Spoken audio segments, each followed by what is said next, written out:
আমরা এই মুহূর্তে রয়েছি হাইকোর্টে।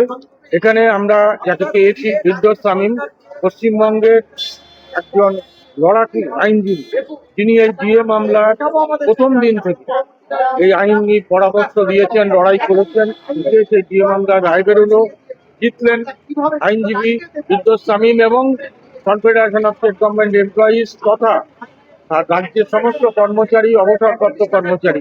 আমি ফিরদৌসকে জিজ্ঞাসা করবো, কি বলবেন দাদা এই ব্যাপারে? দেখুন, ডিএ যে এআইসিপিআই অনুযায়ী দিতে হবে না, প্রথম থেকে বলে আসছি। ডিএ এআইসিপিআই অনুযায়ী দিতে হবে, ডিএ লিগালি এনফোর্সেবল রাইট। তার কারণ ডিএ এই যে আইনটি অর্থাৎ রোপা রুল 2009 ফ্রেম রয়েছে under article 309। Under article 309 frame দেওয়া একটি রুল, সেই রুল মোতাবেক ডিএ দিতে হবে। ডিএ এআইসিপিআই অনুযায়ী দিতে হবে। এটা আদালতের দ্বারা 6বার প্রতিষ্ঠা পেয়েছে, আজকে 7বার প্রতিষ্ঠা পেল।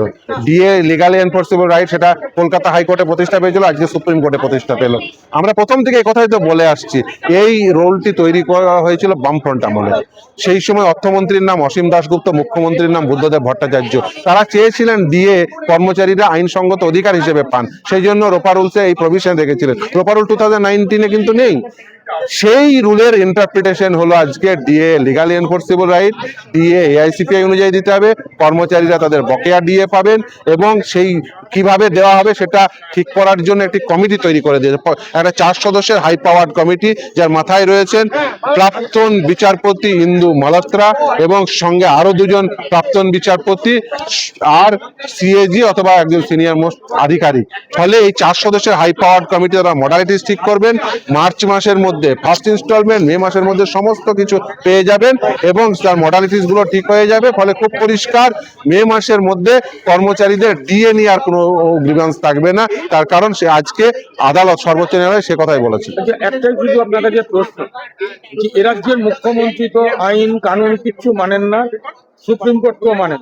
এখন সুপ্রিম কোর্ট যে রায় দিল, এবারে মুখ্যমন্ত্রীকে আবার আমরা দেখবো না তো যে রিভিউ পিটিশন করে আপনার পাশাপাশি আপনার প্রতিপক্ষ হয়ে সুপ্রিম কোর্টে দাঁড়িয়ে এই যাতে ডিএটা না দিতে হয় তার জন্য সওয়াল করতে? দেখুন, রিভিউ এর একটা ইয়ে হচ্ছে যে প্রথমে ওটা জাজেসদের চেম্বারে ডিসাইড হয়, সেটা যখন চাইলে চেম্বারে ডিসমিস করতে দিতে পারে। যদি আদালত মনে করেন যে, জাজেরা যদি মনে করেন যে না এটা আদালতে যাওয়া পর্যন্ত মানে মেরিট আছে, তবেই আদালতে আসে, না হলে ওই চেম্বারে ডিসমিসড হয়ে যায়। ফলে ওনার সেই সুযোগ হবে না। আমি তো চাই যে উনি এই পেশাতেই আসুন, কারণ উনি এই পেশার মানুষ। যদি হয়েই থাকেন, উনি মুখ্যমন্ত্রী পদে যদি না থাকেন, এই পেশা যদি করেন, ওনাকে ওয়েলকাম, অবশ্যই ওনাকে মানে অবশ্যই স্বাগত জানাবো, এই পেশায় আসতে ওনাকে স্বাগত থাকলো। কোনোভাবেই আর এই মামলার যে রায়, তার থেকে কর্মচারী বা অবসরপ্রাপ্ত কর্মচারী, আপনাকে এর আগেও আমি বহুবার বলেছি, 6বার জেতা মামলা, 7বার জিতলাম। এর আগেও আমরা এই বিষয়ে তো কনফিডেন্ট ছিলাম, প্রথম থেকেই কনফিডেন্ট। কারণ আমি যেদিন ওই মামলা থেকে শুরু করেছিলাম, যেদিন থেকে, সেদিন থেকে আমি কনফিডেন্ট। কারণ রোপা রুল 2009 এর এই ইন্টারপ্রিটেশন আমি সেই মনে পড়ে যাচ্ছে সেই দিনের কথা, যখন অসীম দাশগুপ্ত মহাশয়ের সঙ্গে বার্তালাপ করেছিলাম, সেই দিনের কথাগুলো মনে পড়ে যাচ্ছে। ফলে সেই তারা কোন ইন্টেনশন নিয়ে এই আইনটি তৈরি করেছিল, সেটা যিনি তৈরি করেছিলেন, যে যিনি বেসিক্যালি মেকার ছিলেন, তার কাছ থেকে জানা বোঝা। ফলে সেই অসীম দাশগুপ্ত মহাশয়কে আমি আজকে ধন্যবাদ দেব কর্মচারীদের পক্ষ থেকে, প্রাক্তন মুখ্যমন্ত্রী বুদ্ধদেব ভট্টাচার্যকে, যারা প্রতিষ্ঠা করে দিয়ে গিয়েছিলেন আইনের মাধ্যম দিয়ে যে ডিএ কর্মচারীদের আইনসঙ্গত অধিকার। রাজ্যের প্রতিটি কর্মচারীদের পক্ষ থেকে, পেনশনভোগীদের পক্ষ থেকে, মানে একজন আইনজীবী হিসেবেও যারা এই অধিকারকে দিয়েছেন শ্রমিক কর্মচারীকে, তাদেরকে আমার ধন্যবাদ থাকবে। এটা তো সারা ভারতবর্ষেই এখন থেকে কার্যকর হবে না, এটা পশ্চিমবঙ্গের জন্য, পশ্চিমবঙ্গের যেহেতু পশ্চিমবঙ্গ সংক্রান্ত মামলা। আপনাকে অনেক অনেক ধন্যবাদ। ধন্যবাদ।